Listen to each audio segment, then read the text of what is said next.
انداز تکلم بتا دیا ہوگا، چندین کا مجمع ہو یا ہزاروں کا ہو، انداز گفتگو ایک ہی رہتا ہے۔ قوم کے جوانوں کو پیغام دینا اپنا منصبی فریضہ سمجھتا ہوں۔ میں بات یہاں بھی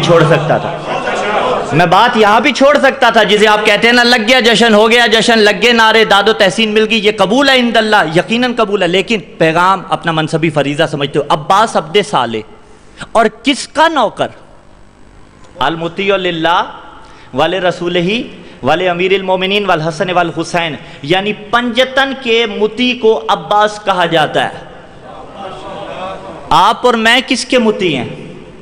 وہی جو جملہ آپ گاڑیوں کے پیچھے لکھوائے پھر رہے ہیں، جو اپنے جملہ جوان موٹر بائکس پہ لکھوائے پھر رہے ہیں، جو جملہ فخر ہے ہمارا پنجابی کا جملہ بالکل درست ہے کہ میں نوکر غازی دا۔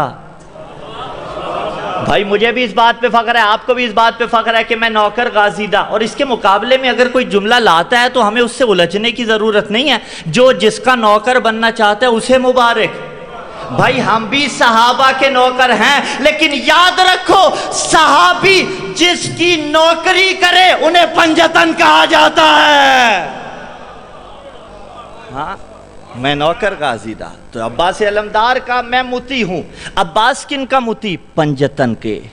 عباس کس کے مطیع؟ حسین کے۔ اچھا بتا دیا کہ پنجتن کی اطاعت ہی عبد صالح بناتی ہے، تو اگر عبد صالح بننا ہے تو پنجتن کی اطاعت کرو۔ پنجتن کی اطاعت کیسے ہوگی؟ عباس کے ذریعے۔ بس میں ختم کرنے جا رہا ہوں گفتگو کو۔ عباس کیوں؟ باب الحسین ہے۔ جاؤ عباس کا ماتمی، ہر کوئی ماتمی عزادار ہے۔ ذرا تفکر کر لیجئے گا، جشن کے اس پیغام کو سنیے گا۔ عباس علی کے بیٹے، جس کا علی جیسا بابا ہو وہ بابا کا کتنا فرما بردار ہوگا؟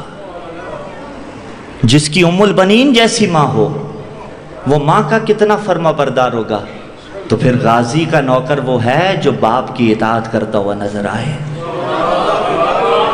یہ کیسا غازی کا نوکر ہے کہ ماں کی بات ہی پلے نہیں پڑتی؟ نہیں، عباس کا نوکر وہ ہے جو بہن بھائیوں کے حقوق ادا کرتا ہوا نظر آئے۔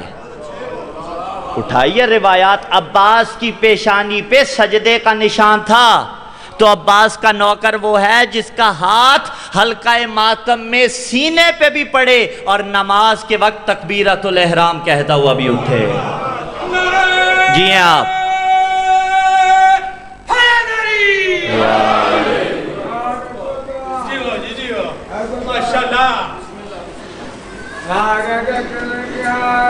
خدا صحت و سلامتی دے۔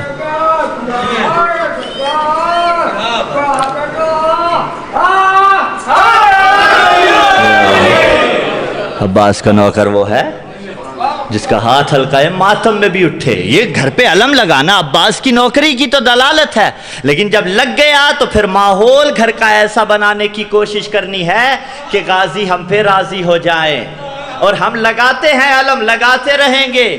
کیوں؟ اس لیے کہ خیبر میں ہمارے نبی نے علی کو دیا تھا، ہاں کربلا میں حسین نے عباس کو دیا تھا۔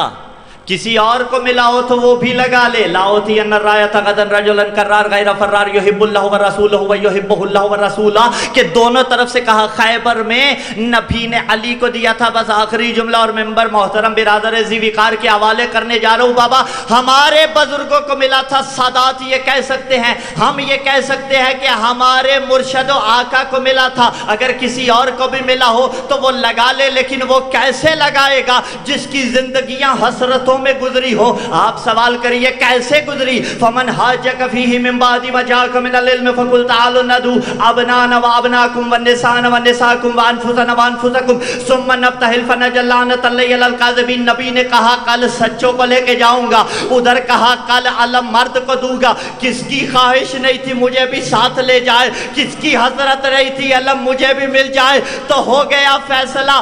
ساری زندگی بڑی حسرتوں میں گزری، کبھی مباہلہ میں سچے بننے کی حسرت، اور کبھی خیبر میں مرد بننے کی۔